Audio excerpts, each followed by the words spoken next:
عوسمانیەکان خەلافەتێکی تورکی بە میراتی عەرەبیەوە ئەگەرچی نیمچە دوورگەی عەرەبی نوێنەرایەتی ئاینی ئیسلامی دەکرد و بەرتووکی ئیسلام قورئان بوو بە زمانی عەرەبی تا چەندین سەدە عەرەب سەرمەشق و پێشڕەوی شەڕەکانی دەکرد و تەواوی نەتەوەکانی تر لە پلەکانی خواردتردا بوون. جڵەوی سەرەکی ئاین لە دەست خۆیاندا بوو، بەڵام لە وەفاتی پێغەمبەری ئیسلامەوە هەوڵەکان لەلایەن نەتەوەکان و خێڵەکانی ترەوە هەبوون بۆ ئەوەی خۆیان کۆنتڕۆڵی دەسەڵات بکەن.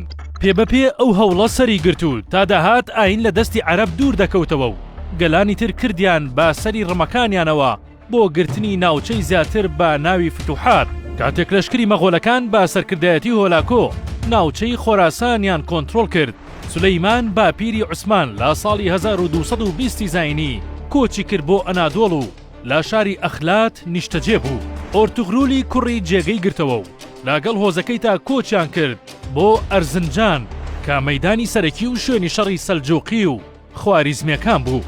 تغرۆل لە پێناو سوڵتانی سەلجوقیەکان کاری دەکرد. پاشان لە بەرامبەر ئەو هاوکاریەدا سوڵتان ناوچەیەکی بۆ جاکردنەوە بە مەبەستی نیشتەجێبوونی هۆزەکەی لە ناوچەی خۆراوای ئەنادۆڵ. ئەو کاتە ئەو ناوچە سنووریە بەتەنیشت سوپای ڕۆمەکانەوە بوو. سوڵتان هۆزە تورکیەکەی ئازاد کرد لە پێشڕەویکردن و فراوانخوازی لەسەر حسابی ڕۆمەکان. دوای مردنی ئۆرتوغرول عوسمانی کوڕی دەسەڵاتی هۆزەکەی وەرگرت ساڵی 1265. عوسمان هەوڵەکانی چڕ کردەوە بۆ گرتنی خاکی زیاتر لەسەر حسابی دەسەڵاتی بێزەنتیەکان. ئەگەرچی عوسمان خاوەنی تاکتیکی سەربازی ورد بوو، بەڵام لاوازی بێزەنتیەکان یارمەتی دەربوو بۆ فراوانخوازی ئەو هۆزە تورکیا.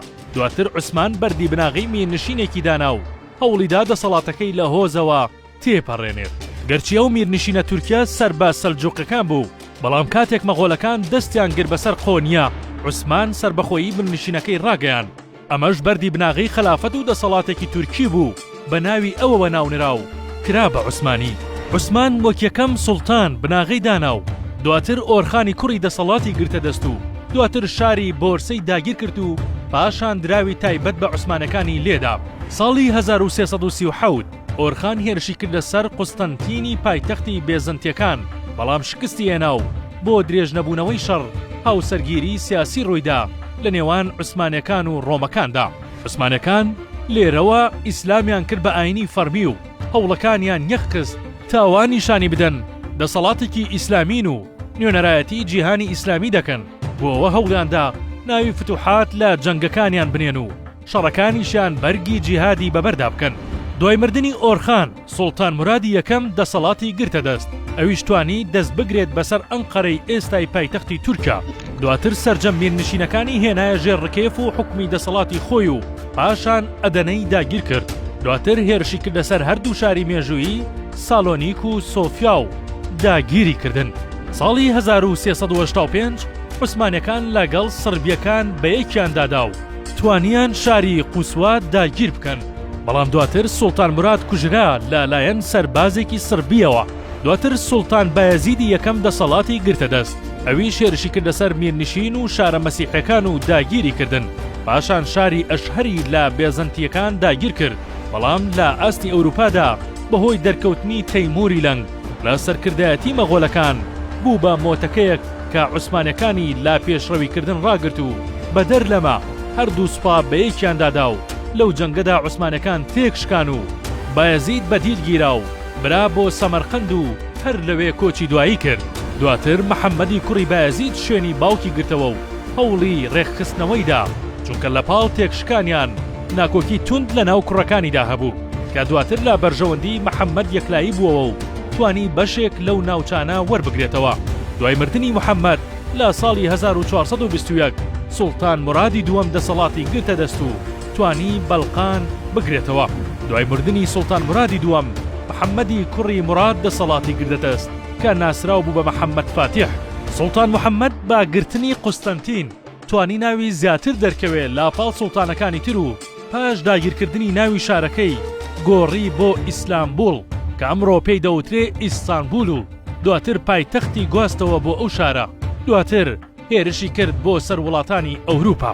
ساڵی 1481 دوای مردنی محەممەدی کوڕی موراد بایەزیدی دووەم دەسەڵاتی گرتە دەست. لە سەردەمی ئەودا غەرناتە وەک دوایەمین دەسەڵاتی ئیسلامی کەوت و دواتر سەفەویەکان وەک دەسەڵاتێکی شیعی پەرەیان گرت و بەڕەسمی دامەزران. دوایەوەی بایەزید کوڕێکی کردە جێنشین سەلیمی یەکەم کە کوڕی بوو شەڕی دژی باوکی ڕاگەیاند و دەسەڵاتی گرتە دەست. لێرەوە سوڵتان سەلیم لە داگیرکردنی ئەوروپاوە گەڕایەوە بۆ ڕۆژەڵات و هەوڵیدا پێش با فراوانخوازی سەفەویەکان بگرێت و لە شەڕی چاڵدێران لە ناو کوردستان بە یەکیاندادا و لەو جەنگەدا عوسمانەکان سەرکەوتن و خاکی کوردستان باجی شەڕی هەردوو سوپاکەیدا و وێران بوو. دواتر سوڵتان سەلیم هێرشی کردە سەر میسر و دواتر کۆتایی بە حکمی مەمالیکەکان هێنا. ساڵی 1520 دوای مردنی سوڵتان سەلیم، سوڵتان سلێمان قانونی کوڕی دەسەڵاتی وەرگرت و توانی مەجەر داگیر بکات. زنجیرەی فەرمانڕەوایەتی عوسمانەکان بەردەوام بوو کە نزیکەی 40 سوڵتان ئەو زنجیرەیان تەواو کرد بەو جۆرە.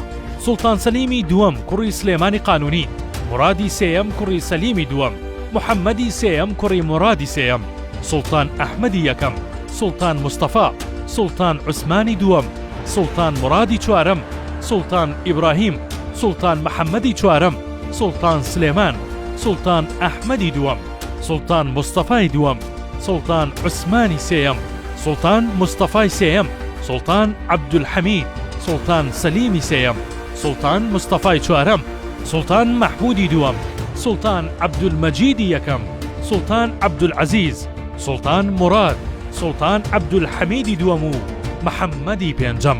دواتر ساڵی 1914 جەنگی جیهانی یەکەم ڕوویدا و لەم جەنگەدا عوسمانەکان لە پاڵ ئەو هێزانەی ئەو هاوپەیمانێتی دەکردن شکا. دوای ئەو تێکشکانە و ساڵی 1950 عوسمانەکان جینۆسایدی ئەرمەنەکانیان دەست پێ کرد و کوردەکان لەو جینۆسایدا بە هاوبەشی کۆمەڵێک هۆزی ڕەگەڵ کەوتوو بەشداریان کرد.